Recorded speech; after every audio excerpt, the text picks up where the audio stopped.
बिस्मिल्लाहिर्रहमानिर्रहीम। मोहतरम सामईन व नाज़रीन, आज की इस वीडियो में एक बहुत ही अहम और ज़रूरी मसला बताना मकसूद है। वो मसला टेस्ट ट्यूब बेबी से मुताल्लिक़ है, जिसके बारे में आजकल सवाल भी पूछा जाता है, जिसको आजकल IVF के नाम से याद किया जा रहा है। इस सवाल का जवाब देने से पहले उस बात को समझना ज़रूरी है जो अल्लाह ताला ने कुरान करीम में बयान फरमाई है, ताकि हमारा कॉन्सेप्ट और अक़ीदा बिल्कुल क्लियर हो जाए। अल्लाह ताला ने कुरान करीम में बहुत सराहत और वज़ाहत के साथ ये बात इरशाद फरमाई है कि निकाह के बाद हम बीवी को बहुत सी मरतबा सिर्फ़ लड़का देते हैं, यानी नरीना औलाद अता फरमाते हैं।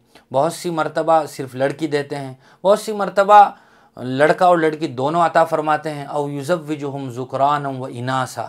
और बहुत सी मरतबा ऐसा होता है कि औरत के यहाँ कोई औलाद नहीं होती है, औरत बांझ ही रहती है। वयजअलु मन यशाउ अक़ीमा। सच्ची बात यह है कि औलाद अल्लाह तबारक व तआला की तरफ से बहुत बड़ी अजीम नेमत है, जिसका मुतालबा और जिसका तकाज़ा, जिसकी चाहत अंबिया अलैहिमुस्सलातु वस्सलाम ने भी अल्लाह ताला से की थी। मशहूर वाक़या हज़रत इब्राहीम और हज़रत ज़करिया का है। हज़रत इब्राहीम अलैहिस्सलाम ने अल्लाह ताला से दुआ की, रब्बि हबली मिनस्सालिहीन, ए अल्लाह तू मुझे नेक साले औलाद अता फरमा। उनकी दुआ बारगाह इज़्ज़ती में कबूल हुई।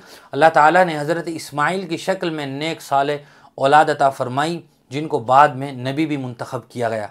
हज़रत ज़करिया ने अल्लाह ताला से दुआ की, हालांकि वो बूढ़े हो चुके थे, सर के बाल सफ़ेद हो चुके थे, लेकिन रहमत खुदाबंदी से मायूस नहीं थे। उन्होंने उसी दरवाज़े पर दस्तक दी जहाँ से तमाम लोगों की हाजतें और ज़रूरतें पूरी होती हैं। अल्लाह ताला ने उनकी दुआ भी कबूल फरमाई और बुढ़ापे की हालत में हज़रत याह्या की शक्ल में उन्हें भी औलाद अता हुई, जिनको बाद में नबी बनाया गया। अल्लाह ताला कुरान करीम में फरमाते हैं हज़रत याह्या को मुखातब बनाकर, या याह्या खुदिल किताब बिक़ुव्वा व आतैनाहुल हुक्म सबिय्या।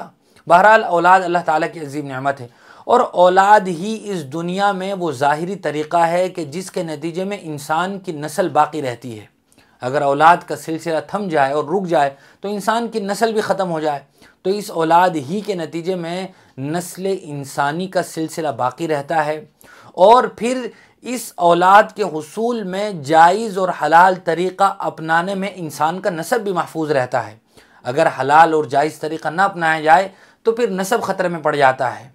आज का दौर चूँकि तरक्की याफ्ता दौर है, साइंस और टेक्नोलॉजी का दौर है, हर फील्ड और हर मैदान में नित नई तरक्कियाँ हो रही हैं और हम उनका मुशाहदा भी कर रहे हैं, तजर्बा भी कर रहे हैं। इसी तरह इस मैदान में भी तरक्की हुई और साइंस और टेक्नोलॉजी के इस दौर में, इस ज़माने में ये मुमकिन हो पाया कि टेस्ट ट्यूब बेबी और IVF के नतीजे में औलाद उन लोगों को भी मिल रही है कि जो कोशिश कर लेते हैं, मेहनत कर लेते हैं, दवाइयाँ खा लेते हैं, इलाज करवा लेते हैं, उसके बावजूद भी औलाद नहीं हो पाती। तो इस तरीक़े से बहुत सी मरतबा ये चांसेस होते हैं कि औलाद मिल जाती है।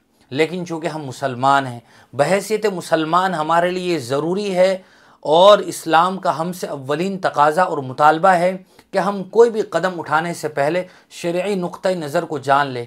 कहीं ऐसा ना हो कि अल्लाह ताला नाराज़ हो जाएं, शरई अहकाम की ख़िलाफ़ वर्जी हो जाए और हमारी औलाद का जो नसब है वो ख़तरे में पड़ जाए। तो हमें शरई नुक्ता नज़र को समझना बेहद ज़रूरी है। यूँ तो आजकल टेस्ट ट्यूब बेबी और IVF के मुख्तलिफ़ तरीक़े मार्केट में राइज हैं, जिनको लोग अपना रहे हैं, लेकिन सिर्फ़ एक तरीक़े को ज़िक्र किया जा रहा है जो जायज़ और हलाल है। दूसरे तरीक़ों को इसलिए ज़िक्र नहीं किया जा रहा है कि हमें उसकी ज़रूरत भी नहीं है और उन तरीक़ों को अपनाना जायज़ और हलाल भी नहीं है। सिर्फ़ एक तरीक़ा जायज़ है और हलाल है, उसी को ही इस वीडियो में ज़िक्र किया जा रहा है। वो ये है कि आदमी अव्वलन तो कोशिश करे, मियाँ बीवी इलाज कराएं, कोशिश करें, अल्लाह ताला से दुआएं करते रहें कि इस दुनिया में औलाद के होने का जो बुनियादी और फितरी तरीक़ा है, उसी तरीक़े से उनके यहाँ औलाद मुमकिन हो पाए और वो औलाद जैसी अजीम दौलत से सरफराज हो जाएं। लेकिन अगर इलाज के नतीजे में भी औलाद नहीं हो रही है और उन्हें औलाद की ख्वाहिश है, तो वो फिर ये तरीक़ा अपना सकते हैं बदरजे मजबूरी।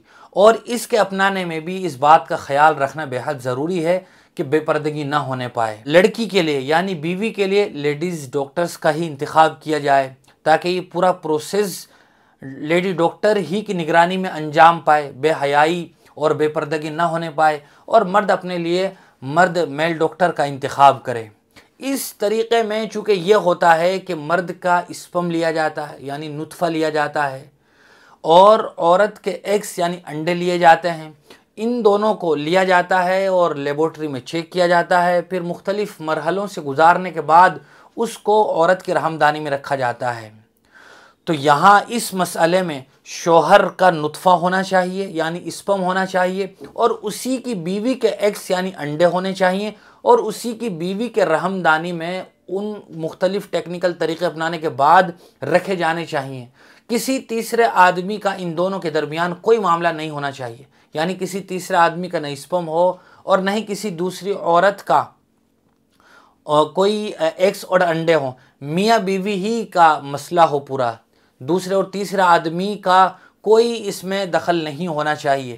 پھر سے ایک مرتبہ کہا جا رہا ہے، بتایا جا رہا ہے کہ مرد کا اسپم ہو، نطفہ ہو، اور اسی کی بیوی کے ایگز یعنی انڈے ہوں، اور اسی کے بیوی کے رحم دانی میں رکھا جائے، تو اس سے جو اولاد ہوگی وہ اولاد حلال کہلائے گی اور ان کا نسب بھی محفوظ رہے گا، اور یہی ایک طریقہ بدرج مجبوری مختلف شرائط کو ملحوظ رکھتے ہوئے جائز ہے۔ اس کے علاوہ جو دوسری شکلیں رائج ہیں ان کو یہاں بیان نہیں کیا جا رہا ہے، ویڈیو بھی لمبی ہو جائے گی اور وہ ہمارے لیے مفید اور کارآمد بھی نہیں ہے۔ امید ہے کہ مسئلہ واضح ہو گیا ہوگا۔ پھر بھی اگر ذہن میں کوئی کنفیوژن ہو تو آپ کومنٹ باکس میں بھی سوال کر سکتے ہیں، اور ہمارے نمبر پر بھی آپ رابطہ کر سکتے ہیں۔ اللہ تعالیٰ سبھی کو نیک صالح اولاد نصیب فرمائیں۔